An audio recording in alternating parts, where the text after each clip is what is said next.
জীবনের শেষ বয়সে আদালতে খুঁড়িয়ে খুঁড়িয়ে জবানবন্দি দিতে আসলেন ওসমান হাদিকে করা সেই ফয়সাল করিমের মা।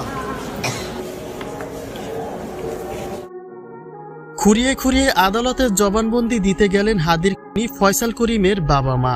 ছেলের জন্য কারাবাস তো বটেই, সঙ্গে ফাঁসিও হতে পারে, কেননা অভিযোগ রয়েছে ছেলেকে পালাতে সহযোগিতা করেছে পিতামাতা।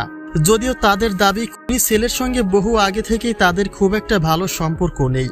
বলতে গেলে পরিবারের বাধ্য সন্তান ছিল না ফয়সাল করিম। সে রাজনীতির সঙ্গে যুক্ত ছিল এবং যখন যা খুশি তাই করত।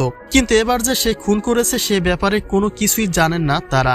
যদি করে থাকে তবে ছেলের সর্বোচ্চ শাস্তি তারাও চান, কিন্তু ছেলের জন্য জীবনের শেষ সময়ে আজ তাদের এই কারাবাস।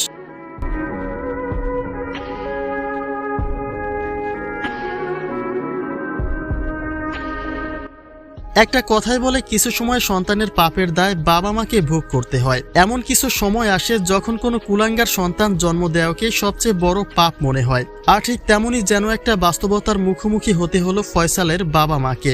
যদিও তারা এখন পর্যন্ত এমন কোনো স্বীকারোক্তি দেননি যে তাদের সন্তান ফয়সাল খুন করেছে, তবে এটা বলেছেন যদি করে থাকে তবে নিশ্চয়ই এর শাস্তি হোক। কিন্তু প্রশাসন তাদের যে শাস্তি দিচ্ছে তার কোনো কারণ জানা নেই তাদের কাছে। তারা বলছেন ছেলের সঙ্গে তাদের বহু আগে থেকে তেমন একটা সম্পর্ক নেই, কিন্তু শুধুমাত্র সন্দেহের ভিত্তিতে আইন তাদের শাস্তি দিচ্ছে।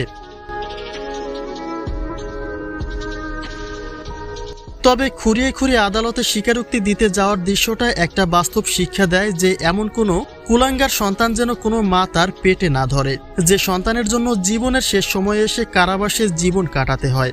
তার সন্তান শুধু অন্যায় করেনি, মহা অন্যায় করেছে।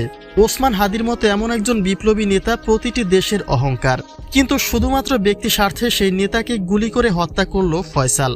যদিও আত্মগোপনে যাওয়ার পরে সম্প্রতি দুটি ভিডিও বার্তায় খুনি নিজেকে নির্দোষ দাবি করেছেন।